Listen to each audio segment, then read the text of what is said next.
Anda masih bersama kami di Kompas Bisnis. Saudara, indeks harga saham gabungan atau IHSG turun di 100 hari pemerintahan Prabowo Gibran. Sentimen apa yang sebetulnya mempengaruhi kinerja IHSG di awal pemerintahan Prabowo Gibran?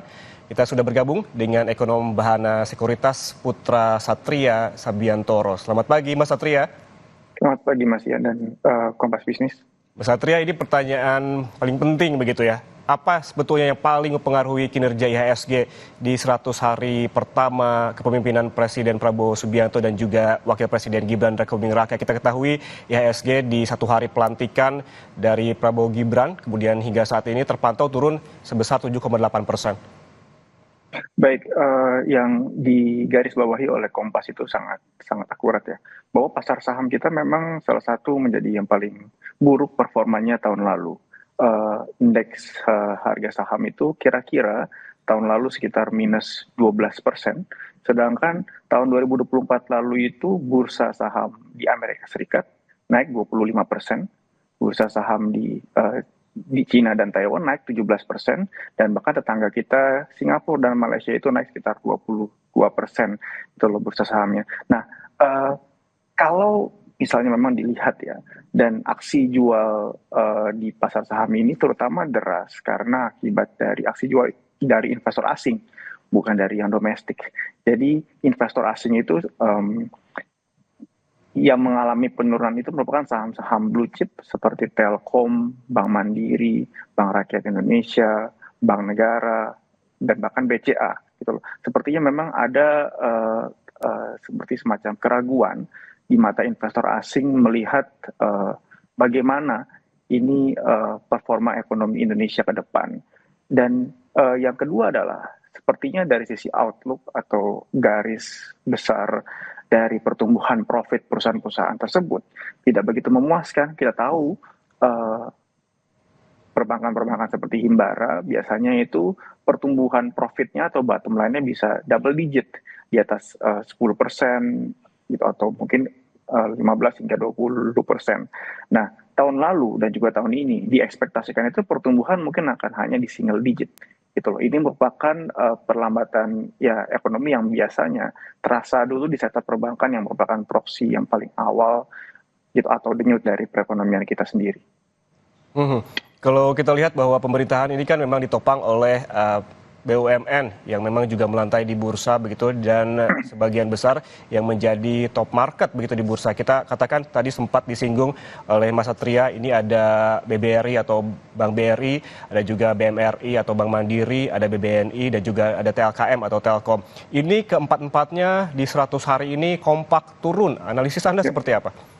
Iya, juga memang dari awal tahun gitu loh. Jadi itu aksi jual asing itu tidak hanya tahun lalu ya, tapi sejak tahun baru itu makin cukup agresif gitu loh. Jadi kalau saya bisa mengambil ya analisanya kami di pasar modal, biasanya investor itu merupakan satu pelaku yang fair gitu loh. Jadi tidak akan terpengaruh mengenai misalnya politik dan lain-lain. It's all about the number. Jadi melihat angkanya seperti apa gitu loh. Sampai sejauh ini memang ekspektasi terhadap ekonomi di pemerintahannya Pak Prabowo dan Mas Gibran tampaknya masih belum baik ya di mata investor. Tapi ini merupakan satu hal yang normal. Saya berikan contoh ya, pada saat pemerintahannya Pak Jokowi 2014 dan 2015 awal, itu juga aksi jual asing juga deras. Gitu. Jadi biasanya ada satu seperti a learning curve ya, atau misalnya gitu loh, kalau kita berkaca pada pemerintahan awalnya Perdana Menterinya Narendra Modi di India, juga aksi jual asing di indeks saham di India juga cukup deras. Jadi ada satu learning curve, dan ini merupakan tanggung jawab dari Pak Prabowo dan Pak Gibran untuk bagaimana ke depannya mengembalikan kepercayaan investor.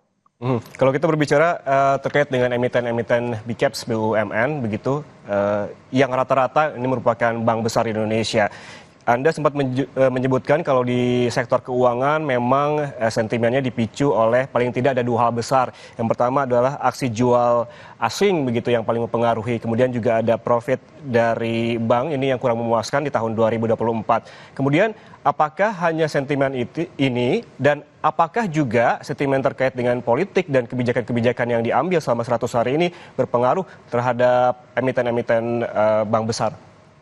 Ya, jadi kalau saya tadi garis bawahi ya, mungkin ada 3 faktor besar yang menyebabkan indeks saham kita mengalami penurunan yang cukup drastis di kuartal 4 hingga berlanjut 2-3 minggu awal. Yang pertama tadi, pertumbuhan dari profit atau laporan keuangannya perusahaan-perusahaan tersebut mungkin tidak begitu kuat. Dan ini sudah tren yang dalam 2 tahun terakhir lah, BRI itu kan sahamnya turun dari 6.000 sekarang hanya di 4.100. Jadi ada ekspektasi yang mungkin pertumbuhan profitnya itu lebih lambat gitu loh. Itu yang pertama. Dan yang kedua memang dari sisi sentimen dari kondisi makroekonomi. Nah tadi biasanya itu investor asing hanya masuk saham-saham yang big cap. Kenapa?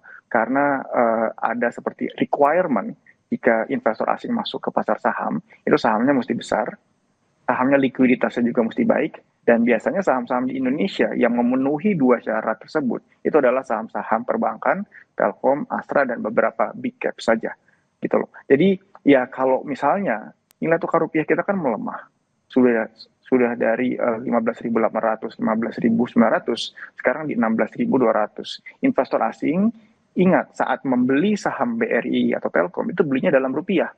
Jadi mereka menukarkan dolarnya.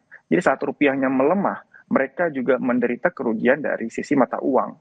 Gitu. Jadi selama ya ini cara nilai tukarnya itu melemah, juga outlook dari yang pasar saham juga bisa kurang begitu baik. Dan yang terakhir adalah sentimen dari sisi global. Gitu loh. Karena sekarang ekspektasi penurunan suku bunga di Amerika Serikat tidak begitu drastis lagi. Bahkan Bank Sentral Jepang itu juga sedang masuk ke interest rate hiking cycle atau sedang menaikkan suku bunga. Dan lagi-lagi, arus modal itu mengalir ke negara yang perekonomiannya kuat dan negara yang suku bunganya tinggi.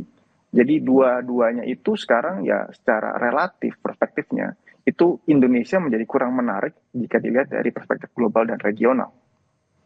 Ya, menarik sekali kalau kita membahas terkait dengan angka-angka makroekonomi yang sebelumnya telah diumumkan. Kemarin pemerintah juga mengumumkan terkait dengan inflasi yang memang terjaga, kemudian ada juga kondisi makroekonomi yang datang dari Bank Indonesia yang memangkas suku bunga menjadi 5,75%. Ini apakah angka-angka yang positif ini tidak cukup kuat untuk menggerakkan IHSG ke paling tidak stabil begitu ke angka di sebelum 100 hari?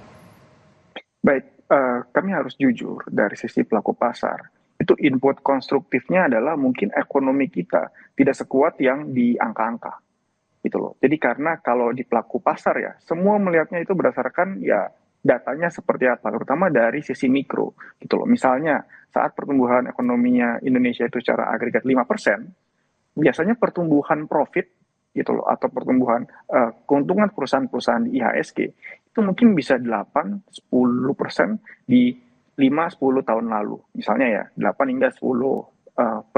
Sekarang itu ekspektasi dari earnings growth atau pertumbuhan profit itu tidak sampai segitu. Itu hanya 5-8%. Misalnya gitu loh, kalau kita bicara mengenai emiten, BNI itu baru saja mengeluarkan laporan keuangan. BRI dan Mandiri mungkin pertumbuhan profitnya tidak sampai 10%. Biasanya mereka bisa 20% sendiri gitu loh. Jadi ada seperti disconnect ya gitu antara data-data makroekonomi secara agregat dengan data-data real di sisi emiten, dan ini dilihat oleh investor asing gitu loh. Kita tidak bisa membantah gitu loh fakta bahwa aksi jual asing di pasar saham itu sangat-sangat agresif, dan mereka pasti melihat data gitu loh. Karena kalau misalnya nih gitu loh, ekonominya kuat, pertumbuhan 5% dan diekspektasikan menjadi 8%. Pasti kalau investor asing percaya, mereka akan masuk dong gitu loh ke pasar saham di Indonesia. Baik. Seperti mereka masuk ke pasar saham di Singapura atau di Malaysia yang naik 20% tahun lalu. Jadi sepertinya ya ada disconnect ya atau ketidak kesinkronan antara data agregat makroekonomi dan bagaimana yang dilihat oleh pihak asing di sektor real. Berarti artinya memang ada PR besar untuk mensinkronkan bagaimana ini data-data makroekonomi sehingga ada trust begitu dari investor asing. Dan juga Mas Satria yang memang besar begitu dibahas baru-baru ini terkait dengan program-program utama atau prioritas dari pemerintah.